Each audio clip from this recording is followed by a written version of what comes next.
Sumbangan wanita terhadap pembangunan keluarga, masyarakat dan negara terus diberi pengiktirafan oleh kerajaan negeri. Ini kerana kaum hawa terbukti mampu memberi perkhidmatan terbaik dalam pelbagai bidang termasuk di peringkat dalaman dan juga antarabangsa. Menurut Ketua Menteri Datuk Seri Panglima Musa Haji Aman, sumbangan golongan wanita perlu dihargai bukan sahaja dalam institusi keluarga dan komuniti, malah di peringkat organisasi. Bagi pihak kerja negeri, kita akan sentiasa memberi sokongan dan dukungan apa saja yang boleh untuk memastikan wanita mendapat pembelaan yang sebaik boleh. Beliau berkata demikian ketika ditemui media selepas merasmikan sambutan Hari Wanita 2016 di Dewan Serbaguna Kompleks Sukan Keningau. Sementara itu, sebanyak 5 anugerah disampaikan, termasuk 1 anugerah baru yang diperkenalkan tahun ini, iaitu Anugerah Wanita Terbilang kepada Datuk Alexandra Chin, Elias Fuilin. Sementara anugerah khas diberikan kepada wanita berjaya dari daerah Keningau, Puan Nancy Elias Mary Anggian. 3 lagi anugerah lain, iaitu Anugerah Persatuan Wanita Cemerlang diberikan kepada Percaps Kontijen Sabah, Anugerah Wanita Cemerlang kepada Dr. Haja Anang Langka binti Mat Kasim, dan Anugerah Tokoh Wanita 2016 disandang oleh Puan Seri Zainab Haji Aman. Walaupun kita ada kejayaan ataupun kerja masing-masing, jangan lupa rumah tangga. Itu yang paling utama. Karena sekarang ni maklum saja banyak sudah contoh-contoh yang anak-anak tercicir. My message and my sharing with the women of Sabah is that we have very competent and very capable ladies, but we just have to be bold enough to take the necessary action to achieve what they wanted. Saya bersyukur pada Tuhan kerana selama ini sumbangan bakti saya itu telah diberi satu ganjaran lagi memotivasikan diri untuk meneruskan perjuangan dalam wanita. Sambutan Hari Wanita peringkat negeri Sabah bertemakan sepadu usaha tiada wanita ketinggalan ini diadakan di daerah Keningau sebagai tanda penghargaan kepada golongan wanita di kawasan pedalaman. Turut dilancarkan sistem maklumat wanita, WISE, iaitu rangkaian pangkalan data mengenai wanita seluruh Sabah. Sementara itu berucap dalam majlis tersebut, Menteri Pembangunan Masyarakat dan Hal Ehwal Pengguna Negeri Sabah Datuk Haja Jainab Ahmad Aid berkata, golongan wanita khususnya yang berada di pedalaman Sabah haruslah diberi peluang untuk menjawat jawatan penting dalam sektor awam demi merealisasikan agenda pengupayaan dan pemerkasaan wanita di negeri ini. Menurut Datuk Jainab, sasaran bagi mencapai 30% penglibatan wanita dalam peringkat membuat keputusan, menjawat jawatan penting dan jawatan menteri penuh masih belum dapat dicapai. Tambahnya, seawal tahun 2016, penglibatan wanita khususnya di negeri Sabah di peringkat pembuat keputusan dalam sektor awam telah menurun kepada 6.8% berbanding 7.9% pada tahun lalu. Sehubungan itu, beliau berharap agar golongan wanita diberi lebih banyak peluang untuk melibatkan diri dalam peringkat membuat keputusan, tidak kira melalui Jawatan Kuasa Kemajuan dan Keselamatan Kampung JKKK, sektor awam maupun majlis kerajaan tempatan. Pengusaha kecil dan sederhana PKS di Sabah memerlukan lebih banyak informasi berkaitan bagi mendapat manfaat daripada inisiatif yang dilaksana kerajaan. Menteri Perdagangan Antarabangsa dan Industri Malaysia, Datuk Seri Mustafa Muhammad berkata, ia penting dalam usaha untuk memperkasa pembangunan PKS di Sabah yang merangkumi 6.3% daripada jumlah keseluruhan PKS di negara ini. Menurut Datuk Seri Mustafa, pihaknya akan kerap turun padang bagi menyebar luas program-program dan inisiatif kerajaan berkaitan pembangunan PKS dalam usaha mengarus perdanakan industri PKS di Malaysia. Tujuan diadakan Town Hall hari ini ialah untuk menyahut keseruan supaya diadakan lebih banyak engagement. Memang engagement ini banyak diadakan, tapi perlu diadakan semasa ke semasa, dan kita nak lihat lebih banyak lagi pengusaha-pengusaha PKS mengeksport keluaran mereka, bukan setakat menjual di Sabah tapi juga di luar negara. Beliau menyatakan demikian dalam sidang media sempena sesi taklimat umum bersama PKS Sabah di Kota Kinabalu. Dalam pada itu, beliau turut memberitahu portal maklumat pendaftaran perniagaan dan pelesenan atau Malaysia Biz yang kini dalam proses memuat naik maklumat penuh mengenai 1,174 aktiviti perniagaan di Sabah dijangka siap pada awal tahun depan. Katanya portal itu kelak akan memudahkan proses memulakan perniagaan di negeri ini dan juga untuk PKS sedia ada memperbaharui pendaftaran dan lesen perniagaan mereka.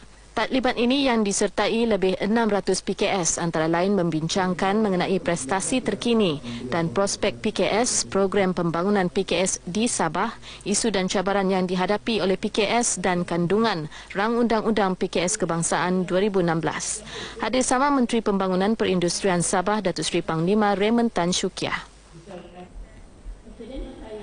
Perbadanan Kemajuan Filem Nasional Malaysia FINAS perlu memperbanyak hubungan dua hala dengan pelbagai pihak termasuk Institut Pengajian Tinggi dan komuniti bagi mengembangkan industri kreatif tempatan.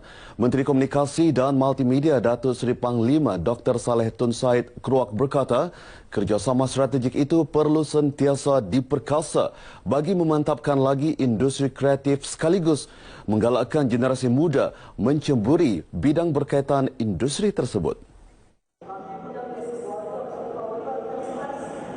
Menurut Datuk Saleh, industri kreatif berpotensi menjana perolehan sehingga 7.2 bilion ringgit setahun selain mampu menyediakan 50,000 peluang pekerjaan menjelang tahun 2020.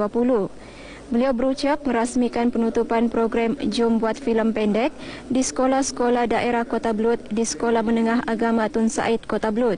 Sebanyak 9 sekolah menengah sekitar daerah Kota Belud mengambil bahagian dalam program ini. Datuk Saleh berharap peserta yang terlibat dapat menjadikan program berkenaan sebagai modul pembangunan kemahiran dan membina kreativiti diri dalam bidang industri kreatif pada masa akan datang. Di Sabah, seramai 150 pelajar dari 10 sekolah menengah yang mendaftar sebagai ahli kelab pencinta filem kelolaan FINAS telah melanjutkan pelajaran dalam bidang industri kreatif di universiti dan politeknik bagi tempoh 2010 hingga 2015. Dalam majlis ini, Datuk Saleh turut menyampaikan anugerah tema filem terbaik, anugerah kumpulan produksi filem terbaik, anugerah filem teknikal terbaik, anugerah filem integrasi terbaik dan anugerah skrip terbaik. Pendekatan mediasi iaitu proses perundingan secara terpimpin dan informal mampu menyelesaikan pertelingkahan dalam masyarakat secara berkesan. Hakim Besar Sabah dan Sarawak, Tan Sri Richard Malanjun berkata, sejak diperkenalkan pada 2014, ia berjaya menyelesaikan 34 kes membabitkan pelbagai isu seperti pertikaian pemilikan tanah dan tuntutan saman malu.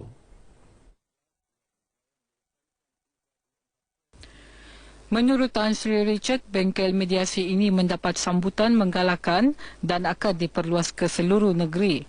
Tribunal Perumahan sekarang ini oleh kerana pengurusinya pun mengambil bahagian workshop ini dan kemudian beliau pun mengambil langkah membuat mediasi di Tribunal Perumahan Sabah dan beliau mengatakan kejayaannya pun begitu meningkat. Beliau menyatakan demikian kepada pemberita RTM selepas perasmian bengkel pengenalan kepada mediasi bagi pemimpin-pemimpin masyarakat di Ranau yang disempurnakan Menteri Pelancongan, Kebudayaan dan Alam Sekitar, Datuk Seri Panglima Masidi Manjun. Sementara itu, Datuk Masidi ketika ditemui media berkata, inisiatif perkongsian ilmu mediasi bersama para pemimpin ini adalah satu langkah signifikan dalam usaha mewujudkan hubungan yang baik dalam masyarakat. Ini perlu bagi memastikan selepas kes ini selesai, semua pihak masih merasa mereka bersaudara. Tidak ada perasaan kecil hati kerana kalah dalam perbicaraan dan sebagainya. Kerana konsep mediasi ini ialah menyelesaikan secara baik tanpa pergi ke mahkamah. Lebih 100 peserta terdiri pemimpin-pemimpin masyarakat di daerah Ranau menyertai bengkel tersebut yang dianjurkan Pusat Sumber Adat dan Mediasi Kaum Anak Negeri Sabah, Pusaka, Mahkamah Rayuan Anak Negeri Sabah dan Sabah Law Association. Ahli UMNO di Kinabatangan yang menyertai parti baru di Sabah diminta mengisytiharkan penglibatan mereka secara terbuka. Ahli Majlis Tertinggi UMNO Datuk Bung Mokhtar Radin menyifatkan tindakan tersebut lebih terhormat daripada terus menjadi duri dalam daging kepada UMNO dan Barisan Nasional BN. Menurut Datuk Bung, UMNO akan mengenakan tindakan tegas serta pemecatan serta-merta kepada golongan terbabit. Beliau berkata demikian ketika merasmikan mesyuarat serentak perwakilan pergerakan wanita, pemuda dan puteri UMNO bahagian Kinabatangan di Dewan Sri Lamak Kinabatangan. Datuk Bung yang juga ahli Parlimen Kinabatangan melahirkan kebimbangan sekiranya konsep dalam kawan ada musuh wujud dalam parti kerana ia akan merosakkan kekukuhan UMNO yang selama ini diperjuangkan. Beliau turut menyatakan kerusi UMNO di kawasan Kinabatangan serta dua kawasan Dewan Undangan Negeri akan terus kekal pada pilihan raya akan datang. Katanya UMNO Kinabatangan akan terus menyokong kepimpinan sedia ada yang diketuai Presiden Parti yang juga Perdana Menteri Datuk Seri Najib Tun Razak dan Pengerusi Badan Perhubungan UMNO Sabah Datuk Seri Panglima Musa Haji Aman. Sementara itu, UMNO bahagian sempurna akan berusaha untuk memenangi semua kerusi Dewan Undangan Negeri DUN dan Parlimen kawasan itu pada pilihan raya umum PRU ke-14. Pemangku Ketua UMNO bahagian sempurna Datuk Seri Nasir Tun Sakaran berkata, keyakinan itu perikutan UMNO bahagian tersebut masih kuat dan kukuh sekaligus dapat menjamin kemenangan Barisan Nasional di kawasan terbabit. InsyaAllah kita yakin bahawa kita boleh bekerjasama, berganding tenaga untuk memastikan UMNO di Sempurna ini masih kuat dan utuh.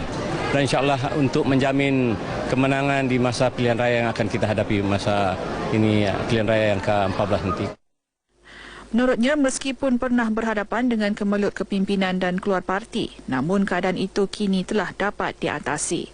Beliau berkata demikian selepas merasmikan majlis bersama ketua-ketua cawangan UMNO bahagian Sempurna di salah sebuah hotel di Sempurna. Menyentuh mengenai kredibiliti barisan pemimpin UMNO Sempurna yang baru, Datuk Nasir yang juga ahli Dewan Undangan Negeri Senalang berkata, mereka yang baru dilantik merupakan hasil gabungan pemimpin lama dan baharu yang mempunyai pengalaman luas untuk membawa parti di landasan yang betul. Mengulas mengenai ahli yang disifatkan sebagai musang berbulu ayam, iaitu orang yang kelihatan baik di luar tetapi berniat jahat di dalam, Datuk Nasir berkata perkara seperti itu sememangnya telah wujud sejak dahulu dalam mana-mana parti. Turut hadir dalam majlis ini Timbalan Ketua Penerangan UMNO Sabah merangkap Ketua Penerangan UMNO Sempurna yang juga Pembantu Menteri Kewangan dan Wakil Rakyat Bugaya Datuk Ramli Marhaban. Rakyat perlu menyumbang walau sekecil manapun bagi mengekalkan kemerdekaan negara. Pembantu Menteri Kewangan Datuk Ramli Marhaban berkata, ini kerana kemerdekaan negara bukan hanya perlu digalas oleh anggota keselamatan dan para pemimpin, sebaliknya menuntut kebersamaan seluruh rakyat negara ini. Menurut Datuk Ramli, keamanan dan kemakmuran negara yang dikecapi kini adalah hasil daripada perpaduan pelbagai kaum di negara ini. Justru keharmonian itu perlu dijaga agar tidak mudah digugat oleh pihak yang tidak bertanggungjawab. Beliau berucap merasmikan Majlis Pelancaran Bulan Kebangsaan peringkat daerah sempurna di Padang Pekan Sempurna.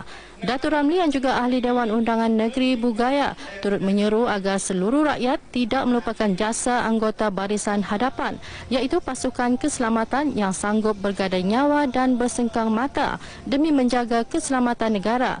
Dalam program ini seramai 67 penunggang basikal dan 27 kontijen jabatan dan agensi kerajaan menyertai sambutan berkenaan yang turut dihadiri Pegawai Daerah Sempurna Dr. Chacho Bula. Rakyat berbilang kaum dan agama diminta memasang dan mengibarkan jalur gemilang sempena Hari Kebangsaan sebagai tanda cinta ke negara. Ahli Dewan Undangan Negeri Sekong, Datuk Samsudin Yahya berkata, masyarakat harus merebut peluang tersebut bagi menzahirkan perasaan cinta ke negara serta mengenang dan menghayati perjuangan pemimpin terdahulu sehingga negara mencapai kemerdekaan. Menurut Datuk Samsudin, pelbagai cara boleh digunakan untuk menyemarakkan Hari Kebangsaan, termasuk memasang bendera di setiap rumah, premis perniagaan, bangunan persendirian dan kenderaan. Saya berharap kepada anak-anak khususnya, bukan sahaja pelajar-pelajar, bahkan semua masyarakat, sama ada di pulau, di darat dan di mana saja mereka berada. Kibarkanlah jalur gemilang ini demi untuk menghargai kemerdekaan yang kita cintai ini. Beliau berkata demikian kepada pemberita RTM sempena konvoi Merdeka UMNO Batu Sapi di Sandakan. Konvoi anjuran Puteri UMNO Batu Sapi ini bermula dari perkarangan Dewan Masyarakat Sandakan sehingga ke kawasan Batu Sapi. Dalam majlis ini, sebanyak 80 penunggang motosikal berkuasa tinggi dari Sandakan Bikes yang diketuai Datuk Samsudin menyertai konvoi berkenaan. Turut diagihkan lebih 10,000 bendera jalur gemilang kepada orang ramai serta penyampaian bantuan kepada golongan yang memerlukan sepanjang perjalanan konvoi tersebut. Datuk Samsudin yang juga Ketua UMNO bahagian Batu Sapi menggalakkan semua kampung dalam kawasan Sekong menganjurkan program Bulan Kebangsaan sehingga 16 September depan. Seterusnya kita ikuti acara yang berlaku di Sabah dalam diari hari ini.